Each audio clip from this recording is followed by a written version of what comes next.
قمیض چلیں منگا لیتے ہیں، چونکہ آپ یہ بتا رہے ہیں تو یہ طریقہ ابھی دیکھ لیتے ہیں کہ میں پہلے بتا دوں، آپ کی قمیض اگر چھوٹی ہوئی اچھا تو آپ پہ جادو کی علامت ہے. اچھا پہلے بتا دوں، آج پتہ چل جائے چلیں میں جادو نہ قمیض نکل منگا آیا. لیتا ہوں. یہ ذرا یہاں سر میری قمیض پکڑائیے گا پلیز، ایک قمیض مجھے دیجیے گا. ابھی دیکھتے ہیں کہ عثمان بھائی کیسے اس قمیض کو چھوٹا کر کے دکھاتے ہیں. جی جی کس طرح میں یہ پہلے کہہ رہا ہوں اگر یہ قمیض چھوٹی ہوگی تو جادو نکل آئے گا. ٹھیک ہے جی. چلیں جی یہاں سے پکڑیں. یہ آپ اس سائڈ سے یہ والی سائڈ پکڑ لیں گے ذرا. اچھا کیونکہ مضبوط ہے. چلیں یہاں سے پکڑ لیتے ہیں. اچھا یہ پیمانہ ہے اور اس کو میں پہلے بتا دوں یہ چھوٹا بڑا نہیں ہوتا، کوئی بعد میں سوچے کہ شاید یہ چھوٹا بڑا صحیح ہے، اس سے آپ میجر کریں گے. یہ اس سے میں میجر کروں گا. چلیں ٹھیک ہے جی. اب آپ جی بالکل یہ اوپر کر کے ادھر ہی اب یہ بالکل واضح ہے. ٹھیک ہے ٹھیک ہے ٹھیک ہے پورا ہے بالکل. جی پورا ہے. یہ اس کو میں ہلا رہا ہوں، یہ پورا ہے بالکل. ٹھیک ہے. اب میں نے کچھ صورتیں پڑھنی ہیں. ٹھیک ہے. ایک صورت پڑھوں گا، اونچی آواز میں پڑھوں گا، اس کے اوپر پھونکوں گا پڑھنے کے بعد. تو آپ اگر تھک جائیں تو نیچے بھی کر لیجیے گا، کوئی نہیں. میں ایک صورت پڑھوں گا. اچھا. اعوذ باللہ من الشیطان الرجیم بسم اللہ الرحمن الرحیم والشمس وضحاها والقمر اذا تلاها والنهار اذا جلاها والليل اذا يغشاها والسماء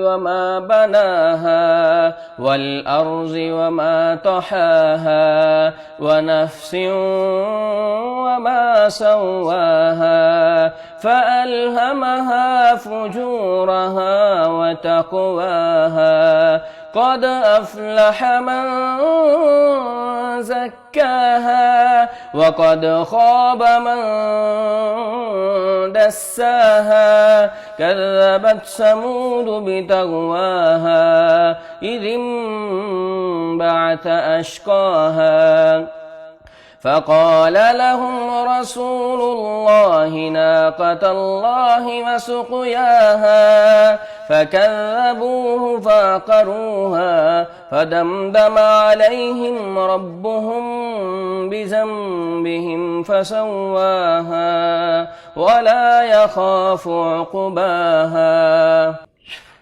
اچھا یہ جس طرح میں نے سورت تلاوت کی ہے پڑھی ہے تو آپ یہ چیک کریں گے. یہ میں ابھی چیک کرواؤں گا. ادھر ہی اپنا ہاتھ رکھیے گا. اگر میرا کیمرہ دکھا رہا ہے علی بھائی تو یہ آپ دیکھ رہے ہیں. یہ ادھر سے پھر میں چیک کروا رہا ہوں. یہ تو اب فٹ نہیں آ رہا. یہ دیکھیں تقریباً آدھے انچ کے برابر فرق پڑ گیا قمیض کو. آپ نے پکڑا ہوا تھا. دیکھیں دوسری چیز سمجھنے کے لیے بھائی یہ ہے کہ ہاتھ سلپ ہو کے آگے کو نہیں آ سکتا، پیچھے تو جا سکتا ہے، بڑا ہو سکتا ہے نا. یہ قمیض چھوٹی ہو گئی ہے.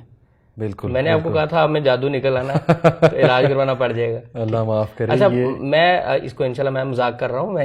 اب یہ دیکھیں کیمرہ میرا دکھا رہا ہوگا اس چیز کو.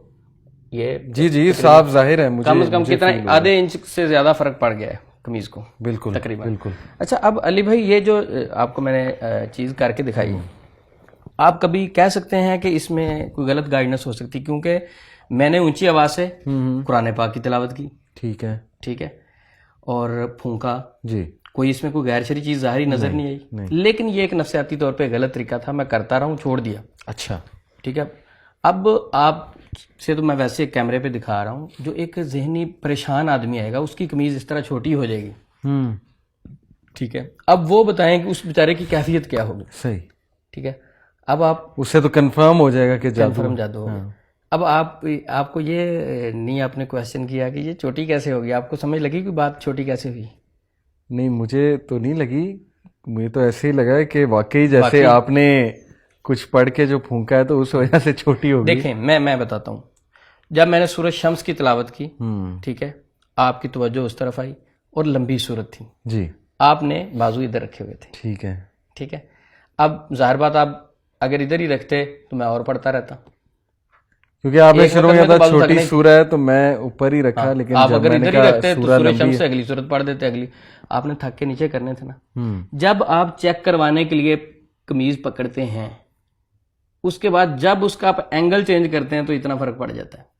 اچھا ٹھیک ہے, ابھی دوبارہ پکڑیں, آپ کو میں بھی ایک ایکسپیریمنٹ کر کے دکھاتا ہوں. اب میں نے پڑھنا کچھ نہیں ہے, ٹھیک ہے, پڑھنا اب میں نے کچھ نہیں ہے, لیکن آپ کو یہ کر کے دکھاؤں گا, پڑھے بغیر بھی چھوٹی ہو جائے گی. ٹھیک ہے. مقصد یہ ہے کہ اس طریقے سے میں کرتا رہوں, یہ غلط تھا, چھوڑ دیا. اینگل چینج ہونے کی وجہ سے اصل فرق پڑتا ہے. مثلا یہ آپ کو میں نے ابھی کہا کہ بازو اوپر کریں, ٹھیک ہے, ٹھیک ہے جی. جب آپ نے اس ہائٹ پہ رکھ کے پمائش کروائی جی, اور اسی طرح جب آپ نیچے لے کے آئے, جی, سیم کپڑا, اب تو نہیں وہ فرق, میں سمجھ گیا, انگوٹھوں کا اینگل چینج ہو گیا, یہ چینج ہوا تو فرق پڑ گیا, انگوٹھوں کا اینگل چینج ہوا. اب جو پیشنٹ ہوتا ہے وہ معالج کے اوپر بڑا ٹرسٹ کر رہا ہوتا ہے, ہاں, وہ بہت اچھا سمجھ رہا ہوتا ہے. صحیح صحیح, پیشنٹ وہ کہہ لیں دیوانہ ہوتا ہے, وہ تو معالج کو جو ہے نا وہ سمجھ رہا ہوتا ہے کہ یہ میرے لیے ایک مسیحا ہے. صحیح صحیح صحیح. لیکن ایک معالج کو ایسے سیدھے سادہ آدمی کو یوز نہیں کرنا چاہیے, اس کو پازیٹیو گائیڈ کرنا چاہیے. بالکل ٹھیک, ٹھیک ہے. بالکل ٹھیک. تو آپ کیا کہتے ہیں کہ یہ واقعتاً ایک اگر نفسیاتی پیشنٹ کے ساتھ یہ حرکت کی ہے, حرکت ہی کہوں گا میں, جو غلط آپ کو سچا واقعہ بتا دیتا ہوں. میرے پاس ایک کاؤنسلنگ کے لیے یوتھ آیا, اس کی جاب نہیں لگ رہی تھی. صحیح.